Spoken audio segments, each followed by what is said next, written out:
I am Tegan Willis, an Army officer who has spent half my life protecting the country, but failed to protect my own home. At Giovanni's, the most expensive restaurant in DC, when I intended to tell Robert that I had cancer, he cut me off with 3 cold words. I want a divorce. He didn't look into my eyes that have seen comrades fall, but at his phone screen, where his 28-year-old secretary was texting urgently. He said I was too rigid, too manly, and that he needed freshness. He threw our 20 years of marriage into the trash right when the waiter brought the dessert, without ever knowing. I am carrying a death sentence inside me, and he has just personally activated a time bomb in his own father's will.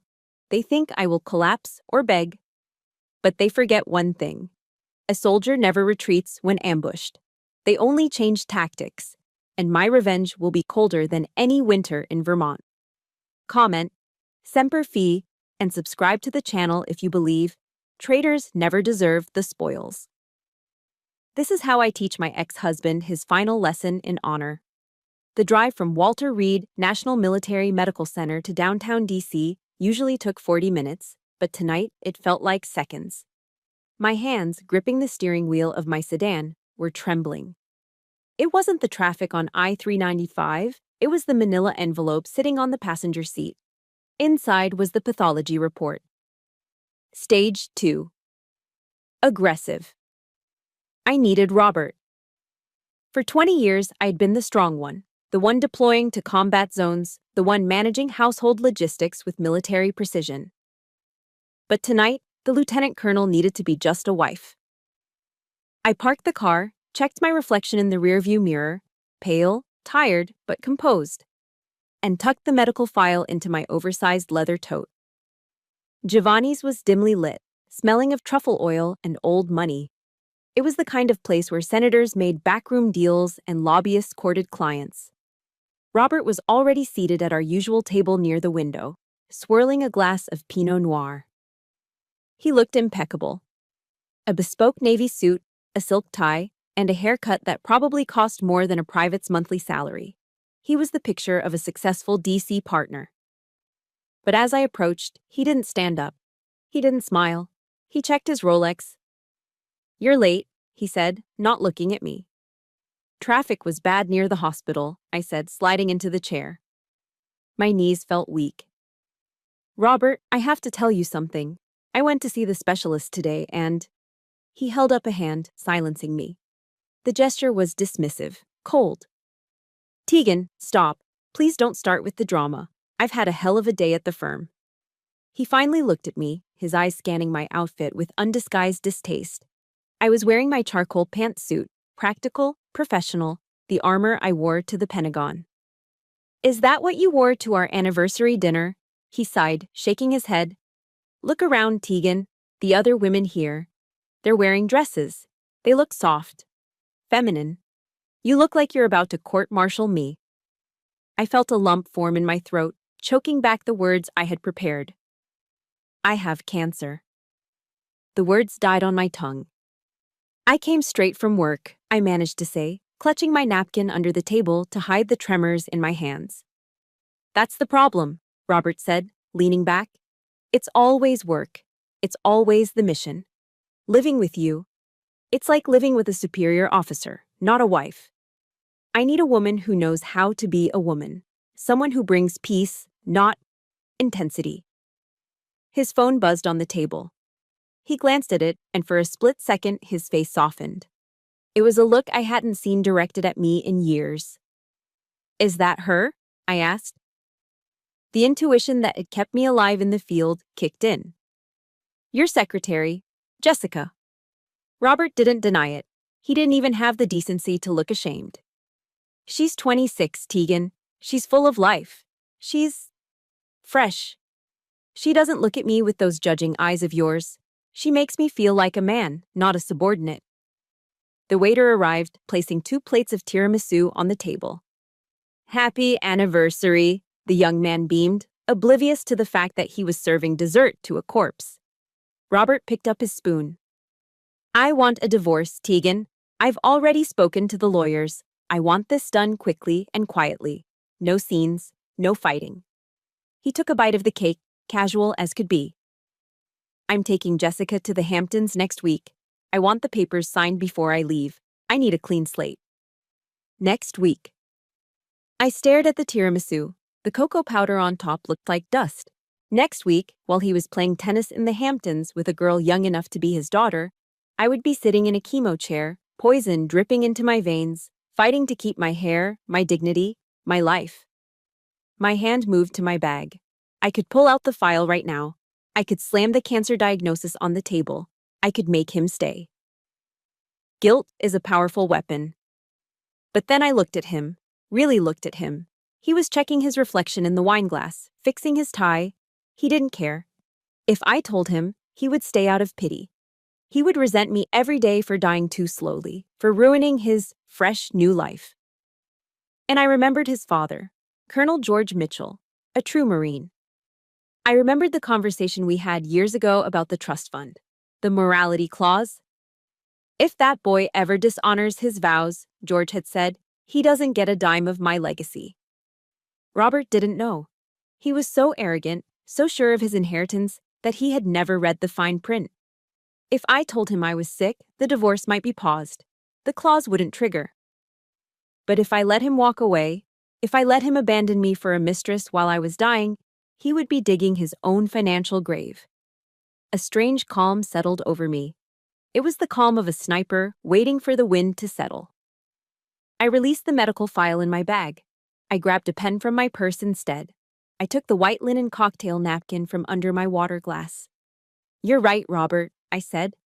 My voice was steady, void of emotion. "You deserve that freshness." I signed my name on the napkin in bold black ink. Tegan Willis. "You have your freedom," I said, sliding the napkin across the table like a signed treaty. "Go to the Hamptons. Be happy." Robert blinked, surprised by my surrender. He smiled, a relieved, triumphant smile. "I knew you'd be reasonable.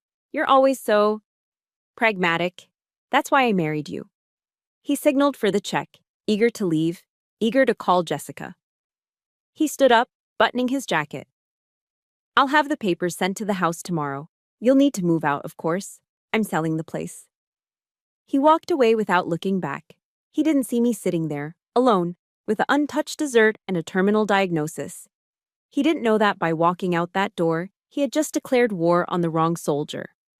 I whispered to the empty chair, "Semper Fi, Robert. But you were never faithful." I picked up my bag. The war had begun. And I had the ultimate weapon, his own father's will, and the silence he had forced upon me. 48 hours. That was the timeline given to me by the process server who showed up at my door at 0700 hours the morning after our dinner. He didn't look me in the eye, just handed me a thick envelope embossed with the logo of a shark-tier law firm. Not Robert's firm, but one of his rivals. Professional courtesy, I supposed. The letter inside was clear, drafted in cold, unyielding legalese. It was an emergency motion for exclusive use and possession of the marital residence. The reasoning? To prevent psychological conflict and maintain a stable environment. It was a masterclass in gaslighting. I was the one with cancer. I was the one who had paid the mortgage for 15 years out of my army salary, while Robert blew his bonuses on sports cars and tailored suits. Yet, I was the one being designated as the stressor that needed to be removed. I didn't fight it. I didn't have the energy to fight a legal battle and a biological war simultaneously. I went to Home Depot, bought 20 cardboard boxes, and began to dismantle my life. By noon on the second day, the living room was a maze of brown cardboard. I was packing my dress blues, my formal uniform, folding the dark fabric with the gold braid carefully, treating it with more respect than my husband had treated our vows.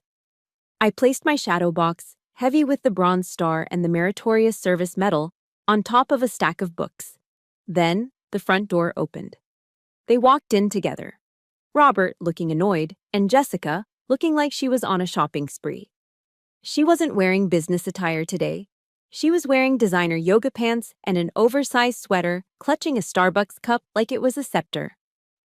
"I thought she'd be done by now," Jessica said, her voice loud, echoing off the hardwood floors I'd refinished myself 2 years ago. She's finishing up, Robert muttered, loosening his tie. He wouldn't look at me. He stood by the fireplace, pretending to check his emails. I continued taping a box, the ripe of the packing tape the only sound I made. I was a ghost in my own home. Jessica began to wander around the room, touching things. She ran a manicured finger over the leather armchair in the corner. My reading chair. The one I sank into after long days at the Pentagon. The one worn soft by years of use. "Babe," she called out to Robert, scrunching up her nose. "This has to go. It's absolutely hideous." I froze. My hand hovered over the tape dispenser. "It looks like something from a thrift store," she continued, laughing lightly. "It's so tacky, so outdated. We need something modern here, maybe a white sectional. This whole room smells like old people." I stood up slowly. The urge to correct her, to tell her that chair was Italian leather and cost more than her entire wardrobe, rose in my throat. But I swallowed it. Engaging with her was below my pay grade. Robert finally looked up. "Yeah," he said, eager to please her, eager to erase any trace of me. "We'll call the junk haulers tomorrow. Just mark whatever you want gone, Jess." Junk! My sanctuary was now junk. "You heard him," Jessica said, looking at me with a smirk that didn't reach her eyes. "You might as well leave it. Save yourself the heavy lifting." I didn't say a word. I grabbed the box with my uniforms, hoisted it onto my shoulder, ignoring the sharp pull of pain in my chest, and walked out the front door. I loaded the last box into the trunk of my 10-year-old sedan. As I backed out of the driveway, I saw them through the bay window. Jessica was spinning around in the center of the living room, arms wide, claiming her territory. Robert was watching her, smiling. I shifted gears and drove away. I didn't cry. Soldiers don't cry during the retreat. We wait until we reach the new base. My new base was a studio apartment in a decaying complex in Alexandria, Virginia. It was all I could secure on short notice with no credit check. The hallway smelled of boiled cabbage and stale cigarette smoke. The walls were paper thin. I could hear the neighbor's TV blaring a game show and a couple arguing about money 2 doors down. I carried the boxes up 2 flights of stairs, my breath catching in my lungs. The chemo port implanted in my chest yesterday throbbed with a dull, metallic ache. The apartment was cold. A single flickering fluorescent bulb illuminated the peeling beige paint. I set the box of medals on the floor and sat on a cheap mattress I had ordered online. It was 9 p.m. That's when the pain hit. It wasn't the cancer. It was the Neulasta shot, the white blood cell booster the nurse had administered yesterday. She had warned me. "It might cause some bone pain," she had said. That was an understatement. It felt like my skeleton was trying to expand inside my skin. My femurs throbbed as if they were being crushed in a vice. My hips burned. A deep, rhythmic pulsing radiated from my marrow, a biological siren screaming that my body was under siege. I curled up on the bare mattress, clutching my knees. Sweat beaded on my forehead. "Robert," I whispered into the darkness, a reflex from 20 years of habit. But there was no Robert. There was no warm hand to rub my back. There was no glass of water brought to the bedside. There was only the sound of the refrigerator humming and the distant sirens on the highway. I was alone. Truly, completely alone. I forced myself to sit up. The pain was blinding, but I had a schedule. I dragged myself to the bathroom. The lighting was harsh, unflattering. I looked at the woman in the mirror. My hair was thinning. My skin was gray. My eyes were hollow. "Get it together, Willis," I hissed at my reflection. I opened the medical kit on the sink. Alcohol swabs. A pre-filled syringe of blood thinners. Another joy of the treatment. I pinched the skin of my stomach, just as the nurse had taught me. My hands were steady now. The trembling had stopped. I pushed the needle in. The burn was sharp, grounding.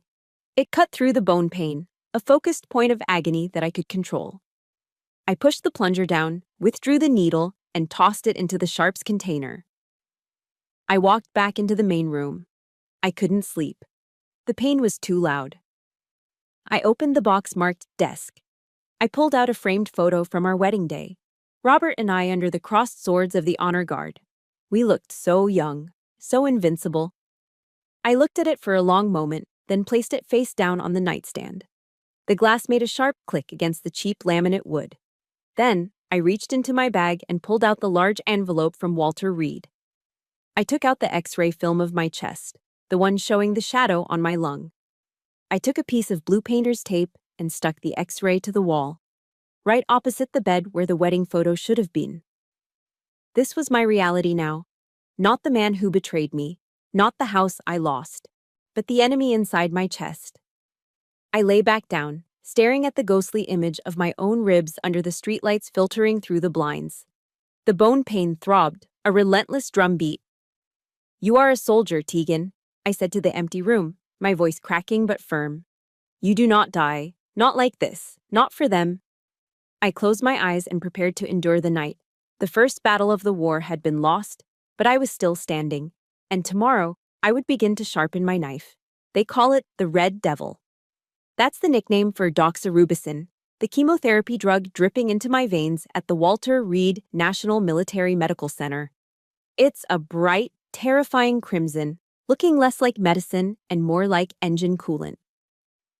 Tuesday, Rs 800 hours. While Robert was presumably waking up in crisp Egyptian cotton sheets in the Hamptons, I was sitting in a vinyl recliner in Bethesda, watching poison enter my body to kill the other poison growing inside me. The infusion center was quiet, save for the rhythmic beeping of IV pumps. I was the only patient there alone. To my left, a young Marine with lymphoma had his wife holding his hand. To my right, an elderly veteran had his daughter reading to him. I had my phone and a bottle of lukewarm ginger ale. "Doing okay, Colonel?" the nurse asked, adjusting the drip. She was kind, but her eyes held that professional pity I was starting to despise.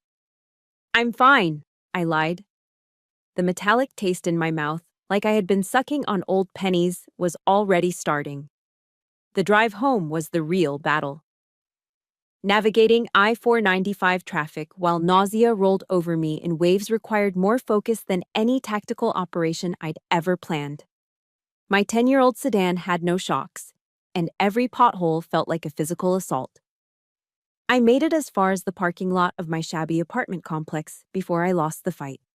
I barely got the door open before I leaned out and retched onto the hot asphalt. I sat there for a long time, gripping the steering wheel, sweat stinging my eyes. A neighbor walked by, a guy in a stained undershirt walking a pit bull.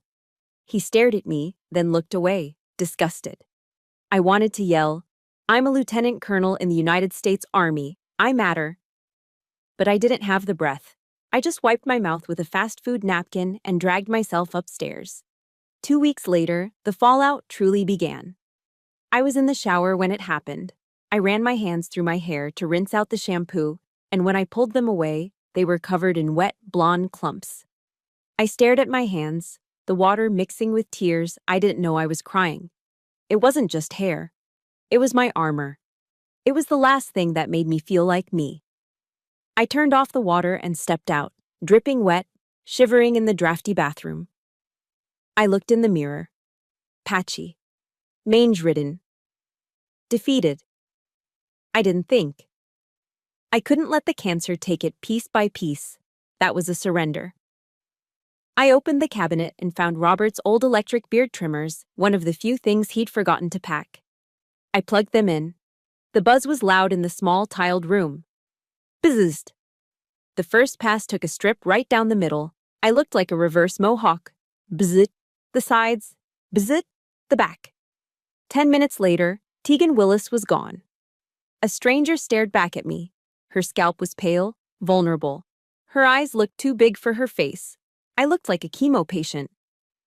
There was no hiding it now. I sat on the cold tile floor, surrounded by piles of wet, blonde hair, and reached for my phone. I needed a distraction, a connection, anything. I opened Instagram. The algorithm, cruel and efficient, put it right at the top of my feed. A photo posted by Jessica. Location: the Hamptons. It was a close-up of her hand holding a mimosa glass against a backdrop of a pristine golf course. But the focus wasn't the drink. It was the ring on her finger. I stopped breathing. It was a vintage diamond ring, platinum setting, old European cut. It wasn't a new ring. It was the ring. It was Robert's grandmother's ring, the one his mother had worn for 40 years, the one I had worn for 20. Robert had asked for it back for cleaning a month ago. I had given it to him, trusting him. Jessica's caption read, "Finally found my forever. True. Love. Blessed.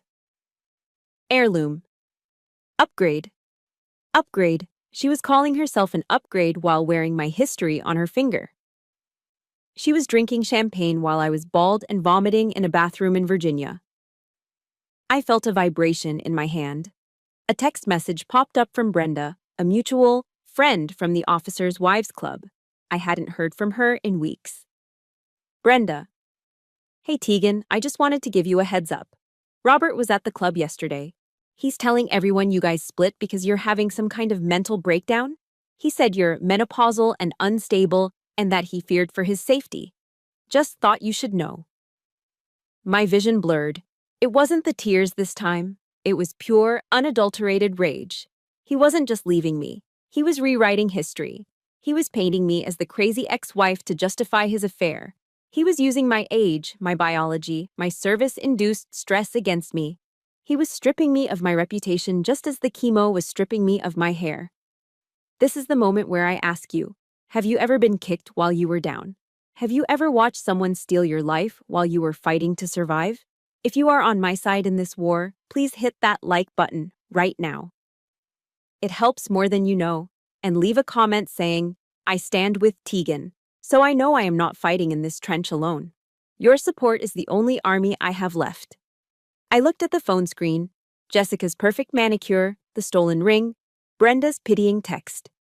I screamed, a raw, guttural sound that came from the bottom of my poisoned lungs. I pulled my arm back and punched the cheap drywall of the apartment. Crack! My knuckles split. The plaster crumbled. A hole the size of my fist appeared in the wall. Pain shot up my arm, sharp and electric. It felt better than the numbness. It felt better than the nausea. It felt like life. I looked at my bleeding hand. I looked at my bald head in the mirror. "You think I'm crazy, Robert?" I whispered, my voice trembling with a terrifying new resolve. "You think I'm weak?" I wiped the blood from my knuckles onto my hospital sweatpants. "I will survive this," I promised the empty room. "I will survive the Red Devil. I will survive the eviction. And I will survive to see the look on your face when I take that ring back." I picked up the phone and took a screenshot of Jessica's post. Evidence. The trench was lonely, and the enemy was partying on a golf course. But they had forgotten one thing. You never leave a soldier alive on the battlefield if you don't want them to come back for you. The knock on my door wasn't a question. It was a command. 3 sharp, rhythmic raps. Rap, rap, rap. I knew that knock. It was the sound of authority. It was the sound of the United States Marine Corps. I pulled my beanie down lower over my bald scalp, wrapped my oversized cardigan tighter around my shivering frame, and opened the door. Standing in the dim, flickering hallway of my apartment complex was Colonel George Mitchell, USMC, retired. My father-in-law. At 75, he still stood as if he were on the parade deck at Quantico. He wore a charcoal wool coat over a crisp button-down, his silver hair cut in a high and tight that hadn't changed since the Vietnam War. He looked out of place in this hallway that smelled of boiled cabbage and stale cigarettes, like a diamond dropped in the mud. "Colonel," I said, my voice raspy. I instinctively straightened my spine, despite the nausea roiling in my gut. He didn't say a word. He looked me up and down, his steel blue eyes, the only thing Robert had inherited from him, scanning me like he was assessing a battlefield. He looked past the baggy clothes, past the forced smile. "May I come in, Tegan?" His voice was gravel and old leather. I stepped aside. He walked into the studio apartment, his polished dress shoes clicking on the cheap laminate floor. He looked around at the boxes I still hadn't unpacked, the peeling paint on the walls, the single window overlooking the dumpster. "Robert said you wanted space," George said, turning to face me. "He said you were having a midlife crisis, that you wanted to find yourself." Is that what he said? I leaned against the kitchenette counter for support. Can I get you some water, George? Or tea? I think I have some Earl Grey. He ignored the offer. He took a step closer to me, then he stopped. He tilted his head slightly, sniffing the air. I know that smell, he said quietly. My heart hammered against my ribs. It's just cleaning supplies. The landlord uses cheap bleach. No, George said. His eyes locked onto mine, stripping away my defenses. I smelled that smell on my Martha for 2 years before she passed. It's the smell of metal, the smell of chemicals, the smell of a fight. He reached out, his hand hovering near my head. Take off the hat, Tegan. George, please. That is an order, Lieutenant Colonel. My hand trembled as I reached up. I pulled the gray wool beanie off. The silence in the room was deafening. George stared at my bald head, at the pale skin stretched tight over my cheekbones, at the dark circles under my eyes that no amount of concealer could hide. Stage 2, I whispered. Breast cancer. Aggressive. I'm in the middle of chemo. The stoic mask of the Marine colonel crumbled. His jaw trembled. Tears, hot and fast, welled up in his eyes and spilled over his weathered cheeks. Oh, God, he choked out. He crossed the distance between us in 2 strides and pulled me into a hug. It wasn't a polite social hug. It was a desperate embrace. He held me tight, burying his face in my shoulder, shaking with silent sobs. I didn't know, he wept. I didn't know. I didn't want you to worry, I said, patting his back, comforting him just as I had when his wife died 10 years ago. He pulled back, gripping my shoulders. His eyes were red, but the fire was back in them. Does he know? Does my son know? I shook my head. I tried to tell him at dinner. He cut me off. He asked for a divorce before I could get the words out. He said I was too hard, too old. George's face darkened. The grief was replaced by a cold, terrifying rage. He left you? While you are fighting this? He's moving Jessica in. He's taking her to the Hamptons. He thinks he's finally free to live the life he deserves. George turned away, pacing the small room. I failed, he muttered to himself. I raised a son of a bitch. I taught him how to shoot, how to tie a tie, how to shake a hand, but I failed to teach him how to be a man. He reached into the inside pocket of his coat and pulled out a thick, sealed envelope. He turned back to me, his expression deadly serious.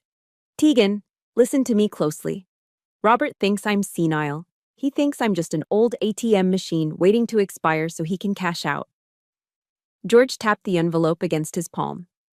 He's been waiting for his inheritance for 20 years. The trust fund, the Vermont house, the portfolio, it's worth millions. I know George, he talks about it all the time. He doesn't know about the amendment I made 5 years ago, George said, his voice dropping to a conspiratorial whisper. After I saw how he looked at other women at the club. After I saw how he took you for granted. He handed me the envelope. It was heavy, wax sealed. This is a copy of my last will and testament, George said. Inside there is a clause. Section 4, paragraph B, the morality clause. I looked at him, confused. What does it say? It says that the beneficiary, my son, only inherits the estate if he maintains an honorable standing in his marriage and community. If he divorces his spouse without just cause, or if the dissolution of the marriage is proven to be a result of his own infidelity or abandonment during a time of crisis, he gets nothing. My breath hitched. Nothing? Not a damn dime, George growled. It all goes to the Wounded Warrior Project. Every cent, the house in Vermont, the stocks, everything. He looked at me with intense clarity. But here is the catch, Tegan. If he knows about this, he won't divorce you. He's greedy, but he's not stupid. He will stay married to you, keep you in the basement like a prisoner, and wait for me to die so he can get the money. Then, he will divorce you. I understood immediately. It was a tactical standoff. So we can't tell him, I said. Exactly, George nodded. We need him to finalize the divorce. We need him to put it on paper that he is leaving you for another woman. We need him to nail his own coffin shut. He took my hand, the one with the split knuckles from punching the wall, and squeezed it. He threw you away like garbage, Tegan. He dishonored the vows. In my eyes, you are my child. You are the one with the honor. You are the soldier. This feels like a trap, I said, looking at the envelope. It is a trap, George smiled, but it wasn't a nice smile. It was the smile of a commander looking at an enemy walking into an ambush. And he is walking right into it. He smoothed the lapel of his coat. I'm old, Tegan. The doctors say my heart is failing. I might not make it to next Christmas, but I swear to you, I will live long enough to see justice done. He walked to the door, then paused. He looked back at me, bald, sick, living in a box, but standing tall. Don't beg him, George commanded. Don't ask for help. Let him think he's won. Let him think he's the king of the world. I will, I promised. Give him hell, Tegan, he whispered. Semper Fi.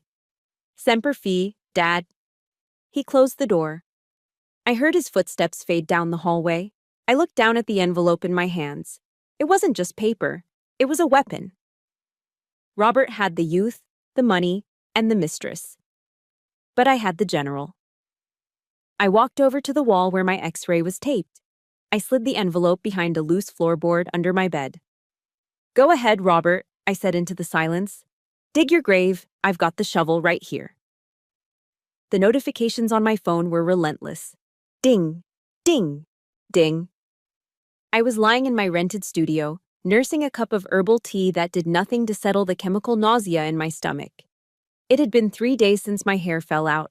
3 days since George handed me the envelope. I picked up the phone. It wasn't a text from a friend. It was a notification from TikTok. The algorithm, in its infinite cruelty, had decided that since I once stalked Jessica's public profile, I clearly wanted to see every single update she posted.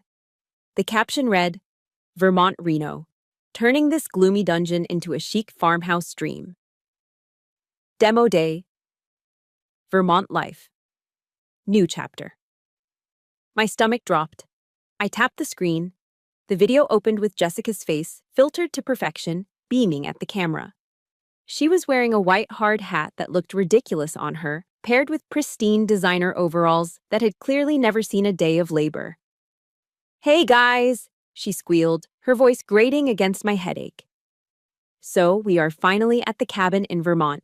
And oh my God, you guys, it is so depressing in here. Like, literally a haunted mansion vibe. But don't worry, we are fixing it. The camera flipped around. I gasped. The air left my lungs as if I'd been punched in the gut. The Mitchell family cabin was a sanctuary. It was built in the 1920s, constructed from hand-hewn American oak and chestnut. The walls were dark, rich, and smelled of wood smoke and history. It was where Robert's grandfather had cleaned his rifle. It was where George had taught Robert to fish. It was where I had spent 20 Christmases, feeling safe, feeling home. In the video, the dark, majestic wood paneling was gone. It was white. Jessica had painted everything: the beams, the wainscoting, the hand-carved mantel, a blinding, sterile, soulless white. She was erasing a century of character with a bucket of Benjamin Moore Chantilly lace. See? Jessica narrated, panning across the destruction. It's so much brighter. We're going for that modern farmhouse aesthetic. Out with the old, in with the new. My hand gripped the phone so hard my knuckles turned white. She wasn't just renovating a house, she was sanitizing a legacy. She was deleting the Mitchell history to make a background for her skincare unboxing videos. And look at this cute little lunch setup, she chirped. The camera panned down to the coffee table in the center of the room. That's when the rage hit me. It wasn't the hot, flashing anger of a lover scorned. It was the cold, lethal fury of a soldier witnessing a war crime. On the table sat a large open box of Domino's pepperoni pizza. Beside it were 2 crushed cans of White Claw hard seltzer. And underneath the pizza box was the tablecloth. It was a triangle. A folded triangle of heavy woven cotton. Dark blue with white stars visible on the top. It was the burial flag. It was the flag that had draped the coffin of Robert's grandfather, a World War II veteran who stormed the beaches of Normandy. It had been folded 13 times with absolute precision by an honor guard, encased in a glass shadow box, and displayed on the mantel for 50 years. Jessica had pried open the shadow box.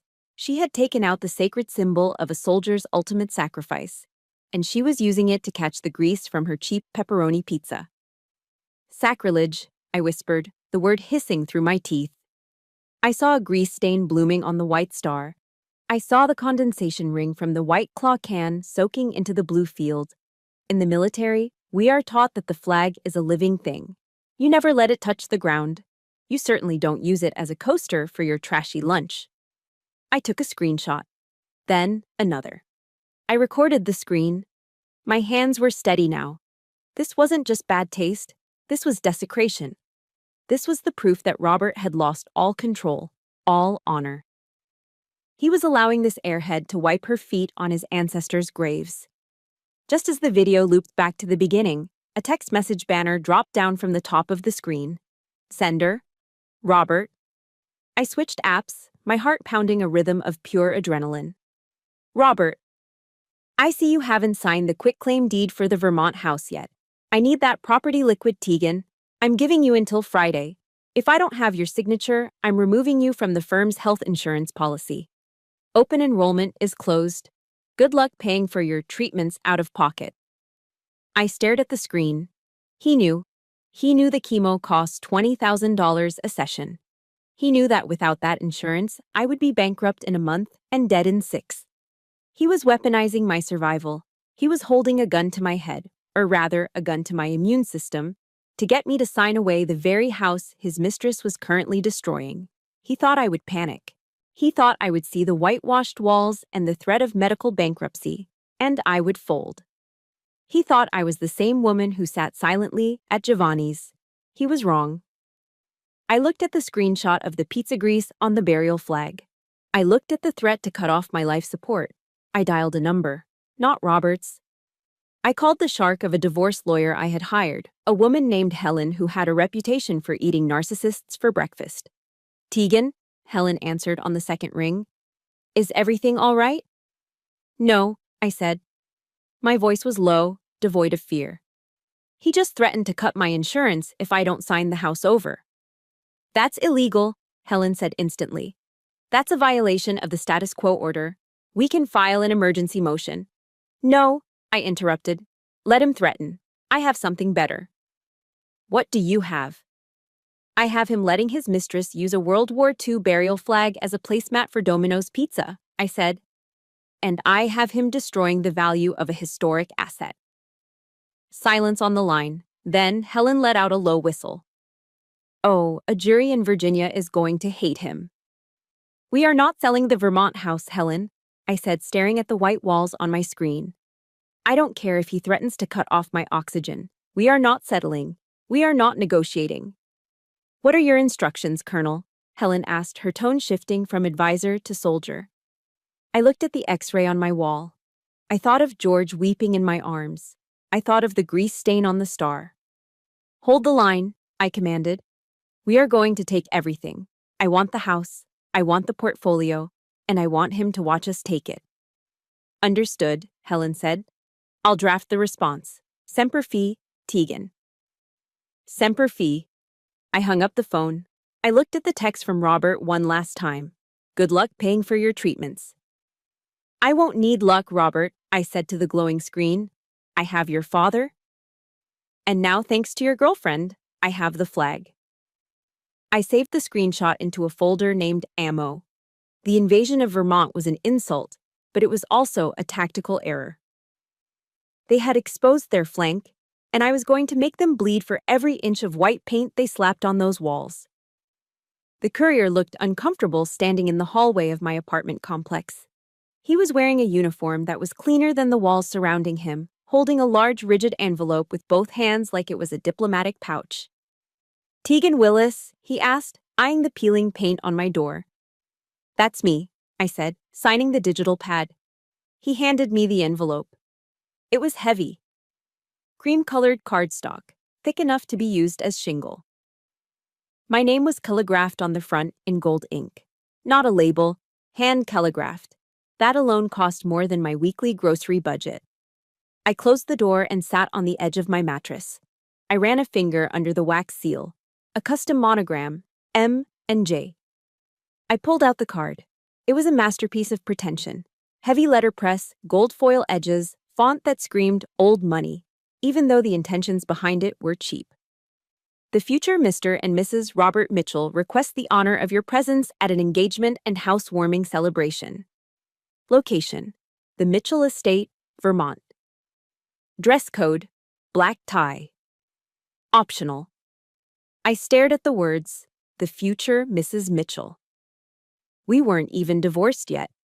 The ink on the filing papers was barely dry, and he was already printing invitations for his next wedding. And the Mitchell Estate? It was a cabin, a beautiful, historic cabin, yes, but calling it an estate was just Robert trying to project a Kennedy-esque fantasy onto a stolen inheritance. My phone buzzed on the nightstand. Caller ID, Robert. I hesitated. My hand hovered over the red decline button. I didn't want to hear his voice. I didn't want to hear the gaslighting. But then, I remembered Colonel George's advice. Let him dig his grave. I swiped green and put it on speaker. Did you get it? Robert's voice filled the small room. It was loud, slightly slurred. In the background, I could hear the distinct clink of ice against crystal and the murmur of a jazz playlist. He was drinking. I got it, I said, keeping my voice neutral. An engagement party, Robert? Really? We're still married. Formalities, he scoffed. I heard him take a sip of something. My lawyer says the judge will sign off any day now. Besides, Jessica wanted to celebrate. She's done such a great job with the house, Tegan. You wouldn't recognize it. It's modern. It finally has class. I looked at the screenshot in my gallery, the grease-stained burial flag. Class? Why send me an invite, Robert? I asked. You threw me out. You threatened my health insurance. Why invite me? Courtesy, he drawled. It's the polite thing to do. Shows we're amicable. Good for optics. He paused, and his tone shifted. It dropped lower, becoming nastier, stripped of the fake pleasantries. But honestly, Tegan, don't come. Excuse me? I sent it because I had to, he hiccuped slightly. But do us both a favor and just send a gift. Well, you look rough, Tegan. I saw you leaving the pharmacy the other day. The bald head, the pale skin, it's depressing. You look like a walking ghost. I gripped the edge of the mattress. You'd be a buzzkill, he continued, cruel and casual. This is a party for beautiful people, for the future. Nobody wants to look at a sick ex-wife while they're drinking champagne. It ruins the aesthetic. Tears pricked my eyes, but they were hot, angry tears, not sad ones. Is that all, Robert? No, he said, and his voice took on a greedy, excited edge. I just wanted you to know, Dad's not doing well. The doctors say it's congestive heart failure. He's kicking the bucket soon, Tegan, maybe before Christmas. My heart stopped. George. And you know what that means, Robert laughed, a sound that made my skin crawl. Once the old man checks out, the trust releases, the Vermont house, the portfolio, everything. It's all mine and Jessica's. So, stay in your little apartment. Fade away. I've won. Click. The line went dead. He hung up. He sat there, drunk on scotch and hubris, celebrating his father's impending death because it meant payday. He thought the morality clause didn't exist. He thought he was untouchable. I sat in silence for a long time. The humiliation of his words about my appearance burned, but the rage at his disrespect for his dying father burned hotter. I stood up and walked to the small stack of belongings I had unpacked. I reached for the one book I had carried through 3 deployments in Iraq, my pocket Bible. The cover was worn leather, softened by sand and sweat. I opened it. I didn't need to search. The pages fell open to the bookmark I had kept there since Fallujah. Psalm 144, verse 1. I read it aloud to the empty room. My voice wasn't raspy anymore, it was low and dangerous. Blessed be the Lord my rock, who trains my hands for war and my fingers for battle. I looked at the invitation again. The gold foil glinted under the harsh fluorescent light. He wanted me to stay away because I was ugly, because I was a reminder of his betrayal, because I was depressing. He wanted a fight? No. He wanted a massacre. He wanted to bulldoze me. But he forgot that you don't judge a soldier by their haircut. You judge them by their aim. I picked up a pen. I flipped the RSVP card over. Name, Latins Cole, Tegan Willis. Accepts with pleasure. I stared at the card. For the first time in months, since the diagnosis, since the eviction, since the first drop of the red devil entered my veins, I smiled. It wasn't a nice smile. It was the smile of a predator who just watched the prey walk into the trap. I have a question for you all. If your ex-husband called you ugly and bragged about inheriting money from his dying father, would you stay home and cry? Or would you crash that party and burn his world to the ground? If you are ready to see Tegan fight back, smash that like button right now. Leave a comment saying, "Train my hands" if you want to see justice served. I need to know you're with me. You want optics, Robert? I whispered, slipping the RSVP card into the return envelope. I'll give you optics. I'm coming, I said, sealing the envelope with a sharp press of my thumb. And I'm not coming empty-handed. I looked at the loose floorboard where I had hidden the copy of George's will. The party was in 2 weeks. I had 14 days to recover from this round of chemo. 14 days to find a dress that fit my broken body. 14 days to prepare for the final strike. Blessed be the rock. Let the battle begin. The wig sat on a styrofoam head on my bathroom vanity. It was a masterpiece of synthetic engineering, blonde, shoulder length, perfectly highlighted to mimic the hair I had lost. It cost $600. It was soft, bouncy, and undeniably feminine. It was exactly the kind of thing Robert wanted. It was a lie. I stared at it, then at my reflection in the mirror. The woman looking back at me was pale. Her cheekbones were sharper than they used to be, carved out by weight loss and nausea. Her skull was covered in a soft fuzz of regrowth, hair that was coming back not blonde, but a striking, steely silver. No, I said aloud. I grabbed the wig. I didn't brush it. I didn't box it up. I walked into the kitchenette and dropped it into the trash can on top of coffee grounds and eggshells. Robert wanted freshness. He wanted reality. I would give him reality. I returned to the mirror. This wasn't a beauty routine. It was a pre-mission protocol. I applied the concealer, masking the dark purple bruises under my eyes that the chemotherapy had painted there. I contoured my hollow cheeks, not to hide the gauntness, but to sharpen it, turning my face into a weapon of angles and shadows. I lined my eyes with kohl, thick and dark. War paint. Then, the dress. I had ordered it online from a boutique in New York, draining the last of my savings. It lay on the bed, shimmering in the dim light. It wasn't black, the color of mourning. It wasn't red, the color of passion. It was marine blue. A deep midnight navy that commanded respect.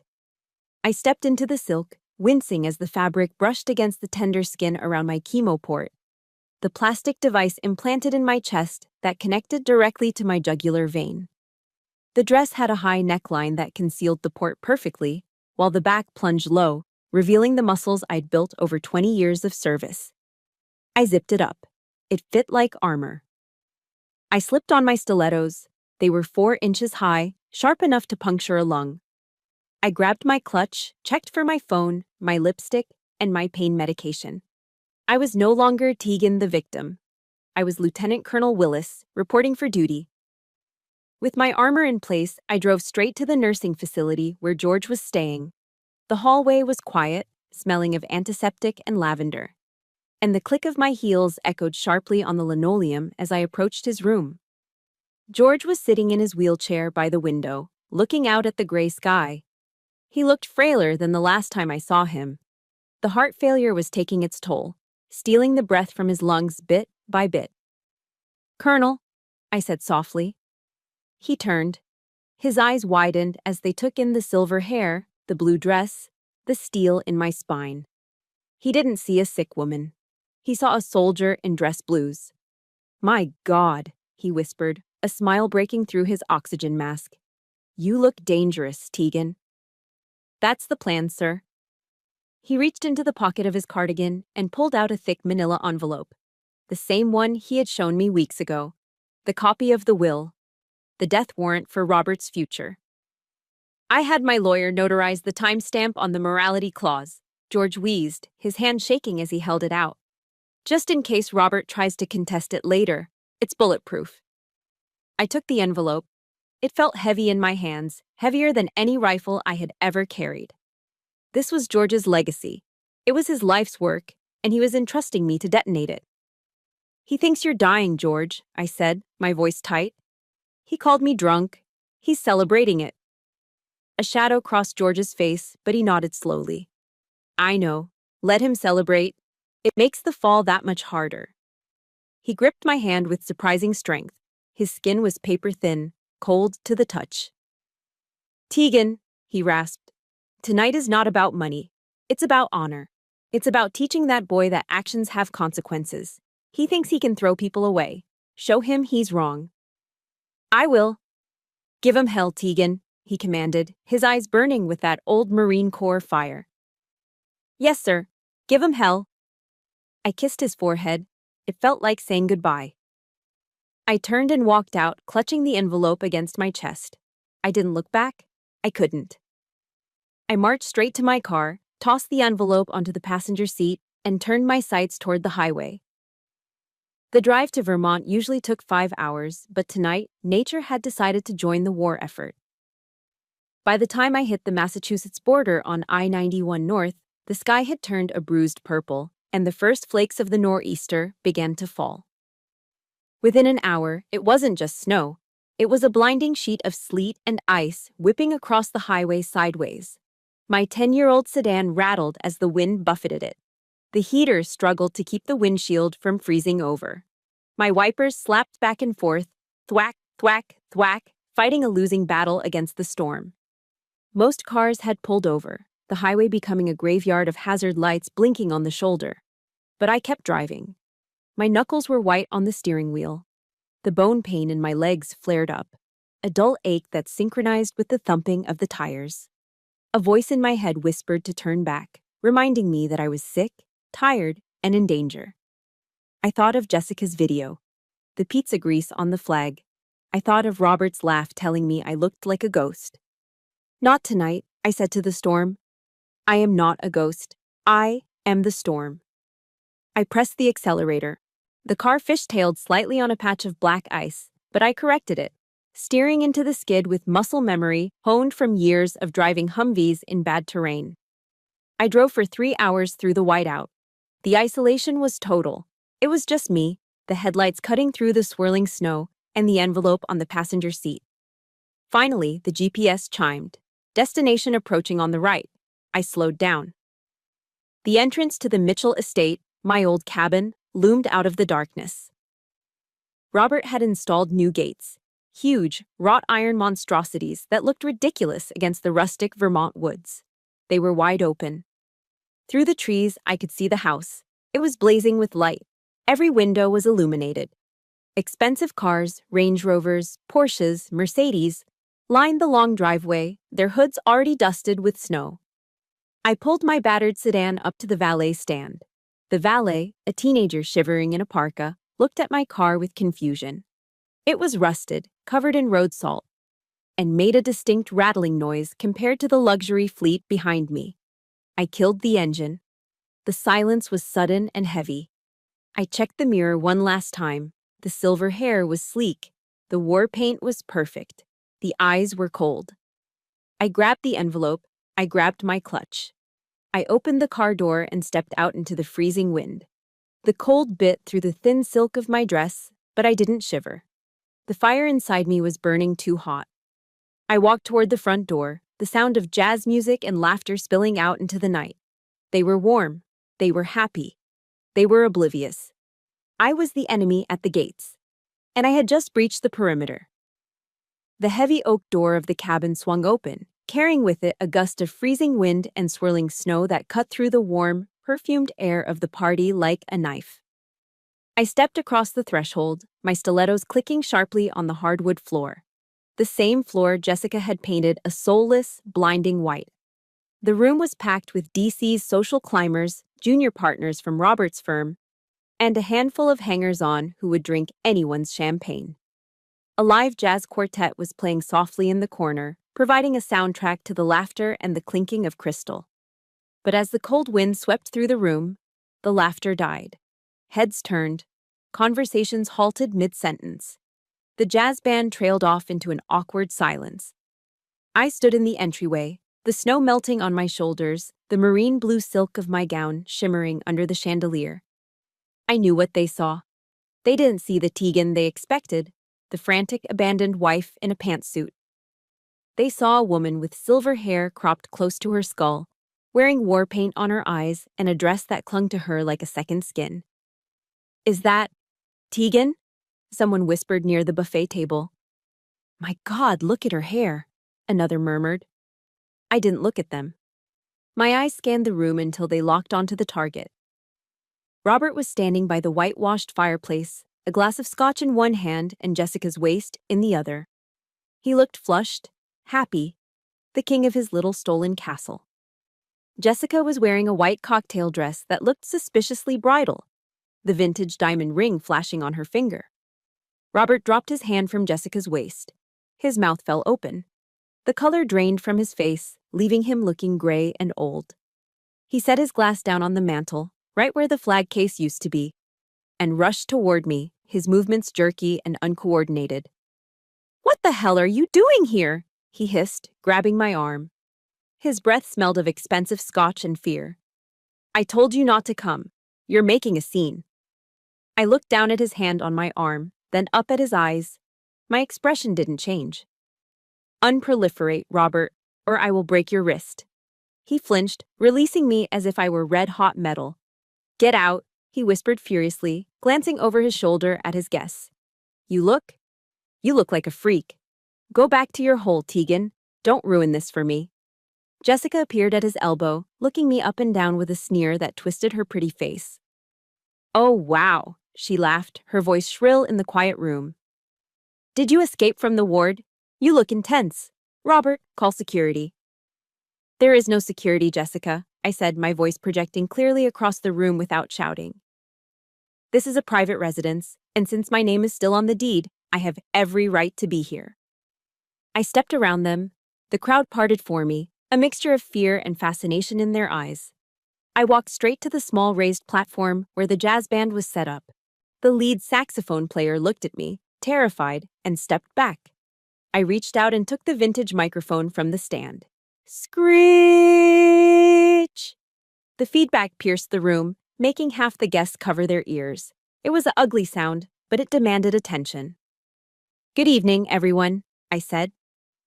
My voice was calm, commanding. It was the voice I used to brief generals. "I apologize for the interruption. I know you are all here to celebrate the future of Robert and Jessica." Robert was charging toward the stage now, panic wild in his eyes. "Tegan, stop! Don't you dare!"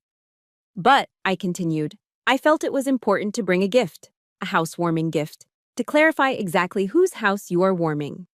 I reached into my clutch and pulled out the thick manila envelope. The red wax seal cracked with a satisfying snap as I tore it open. "Robert has told you all that his father, Colonel George Mitchell, is near death," I said, locking eyes with Robert, who had frozen at the foot of the stage. "He has told you that he is celebrating his imminent inheritance, $5 million, the portfolio, and this estate." A murmur rippled through the crowd. Robert looked like he was about to vomit. "However," I said, unfolding the legal document, "Robert seems to have forgotten a crucial detail of the Mitchell family trust, specifically the morality clause." "Stop her!" Robert screamed, looking around for help.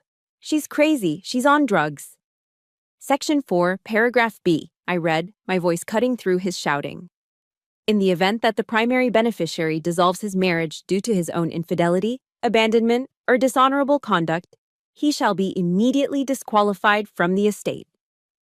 The room went deathly silent. You could hear the wind howling outside. I have here, I held up a second packet from the envelope. Date-stamped photographs of Robert Mitchell and Jessica Davis entering the Hotel Monaco on dates that correspond to my chemotherapy sessions. I have credit card receipts. I have text messages. I looked at Jessica. She wasn't sneering anymore. She looked like a deer in headlights. And, I continued, delivering the payload, the will states clearly that in the event of disqualification, 100% of the assets, including this house, the stocks, and the cash, are to be liquidated and donated immediately to the Wounded Warrior Project. I dropped the papers on the floor. They scattered like autumn leaves at Robert's feet. You don't get the house, Robert, I said, my voice dropping to a whisper that echoed in the silence. You don't get the money. You don't get the legacy. You are disinherited. For a second, nobody moved. The weight of the words hung in the air. Then, the explosion happened. It didn't come from Robert, it came from the future Mrs. Mitchell. Jessica spun around, her face contorted in pure, unadulterated horror. She grabbed Robert by the lapels of his tuxedo. What did she say? She shrieked, her voice cracking. Robert, what did she say? You told me it was $5 million. You told me the house was ours. Jess, baby, wait, she's lying. Robert stammered, his hands shaking. You said he was dying and we would be rich, Jessica screamed, shoving him backward. He stumbled, knocking over a tray of champagne flutes. Crash! The sound of shattering glass punctuated her fury. I painted this damn house for you. I put up with your boring stories for a year. You told me you had the money. The crowd gasped. The mask had fallen. The soulmate narrative dissolved instantly into the ugly reality of greed. It's gone, Jessica, I said from the stage, watching the chaos with cold satisfaction. It's all going to the veterans. The only thing Robert owns is the suit on his back and the lease on a Porsche he can no longer afford. Jessica looked at me, then at Robert. She looked at the ring on her finger, the ring that was now the only asset he had left. You loser! She spat at him. She turned and stormed toward the door, grabbing her coat from the rack. Jessica, wait! Robert yelled, humiliating himself further as he scrambled after her. I stood alone on the stage, the microphone still in my hand. The guests were staring at me with wide eyes, some in shock, some in awe. I looked at the white walls, the desecrated fireplace, the shattered glass. The air in the room had changed. It wasn't warm anymore. It was cold, hard, and clean. Semper Fi, I said into the mic. I dropped the microphone. It hit the floor with a dull thud. The silence that followed wasn't awkward. It was the silence of a battlefield after the final shot has been fired. The enemy was routed. The objective was secured. And I was still standing. The exodus was swift. In the high society circles of Washington, D.C., poverty is a contagion. And Robert Mitchell had just been diagnosed as patient zero. I stood by the desecrated fireplace and watched the friends who had been drinking Robert's champagne 5 minutes ago scramble for the door. They didn't say goodbye. They didn't make eye contact. They just grabbed their furs and their designer coats, eager to distance themselves from the stench of a disinherited man. The last one to leave was Jessica. She didn't run. She stood in the center of the whitewashed living room, staring at Robert with eyes that were no longer wide with adoration, but narrowed with calculation. She was doing the math, and the numbers didn't add up. Jess, Robert stammered, stepping toward her, his hands outstretched. Baby, listen. We can fight this. The old man is senile. I'll get a new lawyer. We can contest the will. Jessica laughed. It was a dry, brittle sound. She looked down at the vintage diamond ring on her finger, the only asset of value left in the room. And for a second, I thought she might throw it at him. Instead, she twisted it. Contest it with what money, Robert? She asked, her voice dripping with disdain. She just said everything goes to charity. The accounts are frozen, the house is gone, you're radioactive. But we have each other, he pleaded, desperate to salvage the fantasy. I did this for us, for our fresh start. I didn't sign up for a start in a rental apartment, Jessica sneered. I signed up for the Mitchell estate. I signed up for a life where I don't have to work. She pulled out her phone and tapped the screen furiously. My Uber Black is here. Don't call me Robert. Seriously, delete my number? She turned on her heel, the white bridal-style cocktail dress swirling around her legs, and marched out into the snow without looking back. The heavy oak door slammed shut with a finality that shook the window panes. And then, there were two. The silence that descended on the cabin was heavy, broken only by the howling of the nor'easter outside and the ragged breathing of the man standing in the ruins of his life. Robert didn't chase her this time. He knew it was over. He walked unsteadily to the console table, grabbed a bottle of scotch by the neck, and took a long, desperate pull. Liquor spilled down his chin, staining his tuxedo shirt. He turned to me. His eyes were bloodshot, wild, filled with a toxic mixture of humiliation and rage. "Are you happy now?" he screamed, hurling the bottle into the whitewashed wall. Smash. Amber liquid and glass exploded everywhere. "Are you satisfied, Tegan?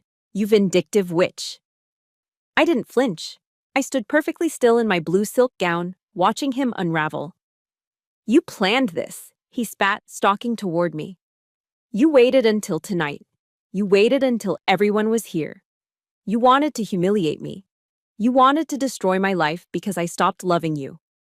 He stopped inches from my face, his breath hot and acrid. "Why are you so cruel? Why are you so evil? You wanted to kill me, didn't you? You wanted to watch me die inside." I looked at him. Really looked at him. I saw the lines of selfishness etched around his mouth. I saw the hollowness in his eyes. He truly believed he was the victim. He truly believed that my reaction to his betrayal was the crime, not the betrayal itself. "I didn't want to kill you, Robert," I said. My voice was low, void of any emotion. No anger, no sadness, just facts. I reached up to the neckline of my marine blue gown. My fingers found the zipper.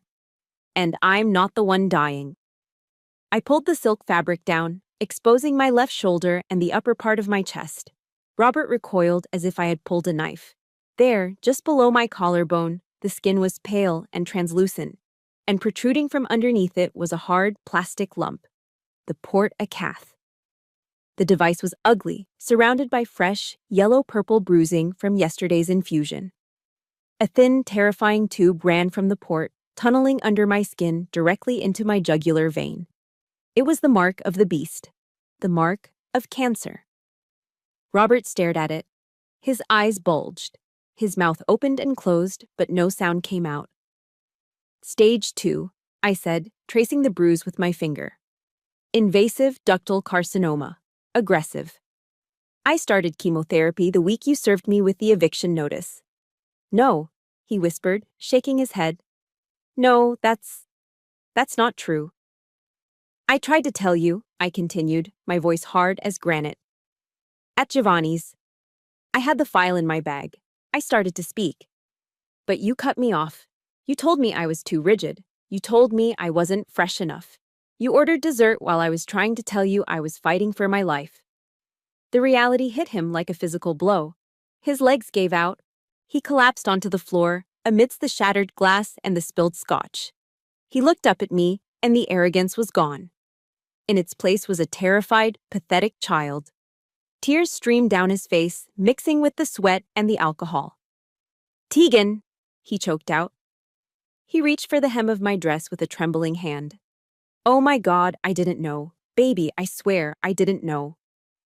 "You didn't want to know," I corrected him, stepping back so his hand couldn't touch the silk. "I can fix this," he blubbered, wiping his nose on his sleeve. "We can fix this. I'll fire the lawyers, I'll take care of you, I'll drive you to the appointments.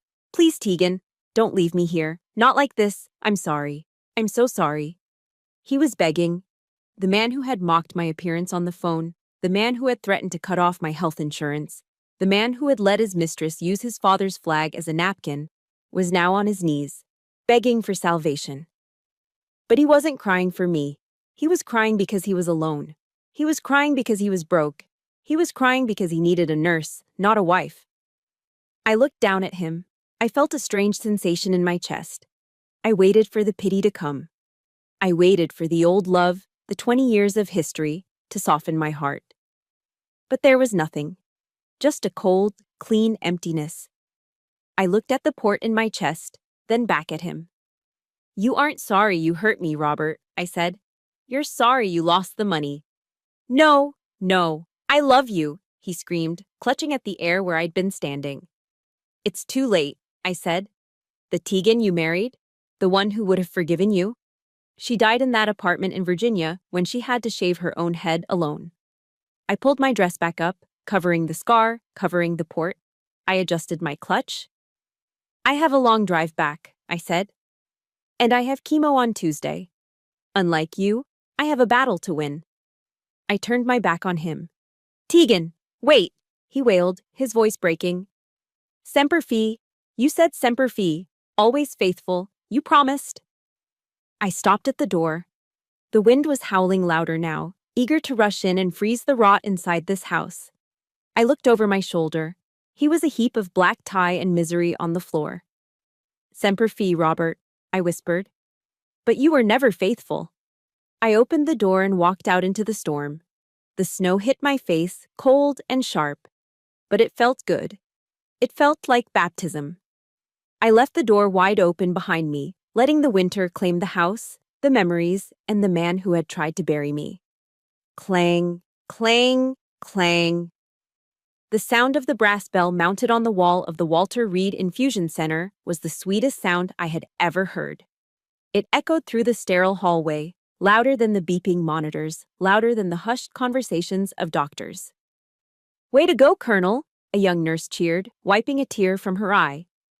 I stood there, my hand still gripping the braided rope. My hair was no longer a silver fuzz. It was a textured, intentional pixie cut, thick and strong. The color had returned to my cheeks. The port in my chest had been removed yesterday, leaving behind only a small, pale scar, a medal of honor from a war fought in silence. "No evidence of disease," the oncologist had said, closing my file. 3 words, but they held the weight of the world. I walked out of the hospital doors and into the humid Maryland air. I didn't get into a car to drive to a lonely apartment. I got into my car to drive home. 6 months had passed since the night of the storm. The Vermont cabin didn't look like a farmhouse dream anymore. It looked like a home. The blinding white paint Jessica had slapped onto the exterior was peeling in places, but I hadn't fixed it yet. I was too busy fixing the people inside. I pulled into the driveway, the gravel crunching under my tires. The Mitchell Estate sign was gone. In its place stood a simple, hand-carved wooden sign, the George Mitchell Sanctuary for Women Veterans. On the front porch, where Jessica had once posed for TikToks, 2 women were sitting in rocking chairs. One was a former medic who had lost her leg in Afghanistan. The other was a young Navy vet dealing with severe PTSD. They were laughing. Real, deep, belly laughter that drifted through the pine trees. I stepped out of the car. I was wearing jeans and a linen shirt, sleeves rolled up. No uniform, no armor, just Tegan. "Welcome back, Tegan," the medic called out. "Did you get the news?" "Clean bill of health," I smiled, giving them a thumbs up. They cheered. It was a victory for the whole house. We were a platoon again. I walked into the kitchen. It smelled of coffee and cinnamon, not stale pizza and White Claw. The massive oak table, the one where the flag had been desecrated, was now covered in maps, books, and therapy journals. It was a place of planning and healing. My phone buzzed in my pocket. It was Helen, my lawyer. "Hey, Helen," I answered, pouring myself a mug of coffee. "Please tell me the paperwork for the nonprofit status is finalized." "It is," Helen said, her voice crisp. "You are officially a 501c3. The George Mitchell Sanctuary is legal. The endowment from the trust is fully funded." "Thank God," I breathed. "George would have loved this." "He would," Helen agreed. Then her tone shifted. "I also have an update on the other matter, since you asked me to keep tabs." "Robert?" "Yes, Robert." Helen paused, and I could practically hear her smirking through the phone. "He was let go from the firm last month. Apparently the scandal of the disinheritance and the public scene at the party made him a liability. Clients didn't want a lawyer who got outsmarted by his own father's will. He's unemployed? I asked, walking toward the large bay window overlooking the lake. Not exactly. He found a job. He's selling term life insurance over the phone. Cold calling, commission only. I took a sip of coffee. The irony was rich. The man who waited for death to make him rich was now selling death benefits to strangers for peanuts. And his living situation? I asked. That's the kicker, Helen said. He couldn't afford the lease on his condo downtown. He moved out to Virginia. Alexandria, actually. She read out the address. I stopped breathing for a second. It was the same address. The same peeling apartment complex. The same boiled cabbage hallway. The same thin walls where I had shaved my head and punched a hole in the plaster. He's in Unit 4B, Helen said. Just 2 doors down from your old unit. I closed my eyes. Karma wasn't just a concept. It was a boomerang. Robert was now living in the very hell he had forced me into. He was sleeping on a cheap mattress, listening to the neighbors argue, realizing exactly what he had thrown away. Thanks, Helen, I said. That's sufficient. Do you want me to send him a card? Helen joked. No, I said. Silence is louder. I hung up the phone. I walked over to the mantel. The fireplace was restored, the white paint stripped away to reveal the warm brick underneath. In the center of the mantel sat a new shadow box. Inside was a neatly folded American flag, the one that had draped George's coffin 3 months ago.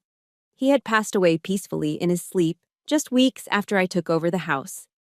We gave him a full military funeral. Taps was played. The rifles fired 3 volleys. And when the Marine Honor Guard folded the flag, they didn't hand it to Robert, the weeping, disinherited son standing awkwardly in the back. They handed it to me.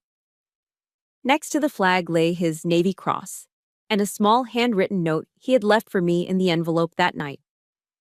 To my daughter Tegan, the only Mitchell with a spine.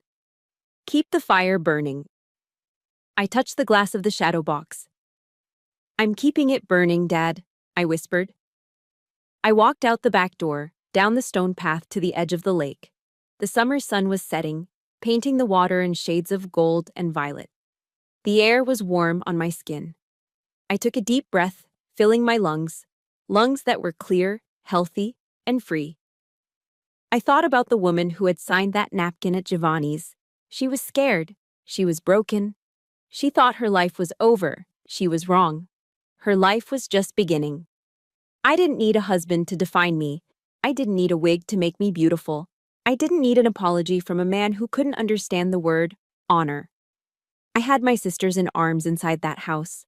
I had my health. I had my dignity. I looked up at the sky, where the first stars were starting to appear. Semper Fi, I said to the universe, and for the first time in a long time, the universe seemed to answer back with a gentle breeze that ruffled the water, washing away the footprints of the past. The war was over. The ambush was survived. Mission accomplished. My journey wasn't just about getting revenge on a cheating husband or reclaiming a house. It was about realizing that my worth didn't disappear just because one man stopped seeing it. Whether you are facing a divorce, a terrifying diagnosis, or a betrayal that feels like the end of the world, remember this. You are the commander of your own life. Do not let anyone treat you like a casualty in your own story. Hold the line, protect your peace, and never forget that true family isn't always about blood. It is about who stands by you in the storm. Now, I want to hear from you. Have you ever had to rebuild your life from the ashes? Have you ever had to stand up to someone who underestimated your strength? Please share your story in the comments below. Your voice might be the exact encouragement someone else needs to read today. If my victory gave you hope or a sense of justice, please hit that like button and subscribe to the channel for more stories of resilience. Let's build a community where loyalty and honor still matter. Until next time, stay strong and